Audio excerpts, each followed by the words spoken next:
Flavour is very important. If you swirl a glass of wine, you can smell the aroma compounds, and they can come through any part of the winemaking process. They can come straight from the grapes, they can be produced or released by the yeast. I believe that understanding wine flavor is very important for optimizing the whole winemaking process. The wine not only produces ethanol and CO2, but also a range of volatile compounds that are very important for the flavor. If the winemaker or the winery wants to produce a wine with a particular aroma, a particular style, then they can try and go for that if they know where it comes from. That's a very good thing about the AWRI, that we collaborate with each other. We do a lot of collaborative projects across chemistry and microbiology. I'm in the chemistry and Tony's in microbiology. We need Tony's expertise to help us with fermentations, and Tony needs our analytical expertise in measuring these aroma compounds. Rotundone is an impact aroma compound, and we found that it was very important in cool climate Shiraz. So you think about Shiraz wines, they're often described as dark fruit, plum, cherry, spices and black pepper.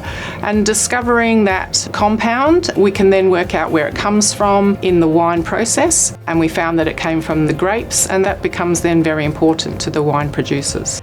We found that it was at nanogram per litre level, so in other words, parts per trillion. And to give that some sort of context, if you think of an Olympic-sized swimming pool and you put one drop of pure Rotundone into it, and it'll smell peppery. It's extremely potent. I believe that the wine yeast plays a very important role in shaping wine flavor. Here at the AWRI, we have been investigating for many years how some of these flavor compounds are being formed during fermentation. As part of our research, we now know that the choice of yeast strain plays a very important role in modulating wine flavor. So in this way, I believe that winemakers, by choosing the right strain, they can dial up the concentration of some compounds that are associated with positive aroma outcomes, or dial down or even avoid the formation of the negative flavor compounds.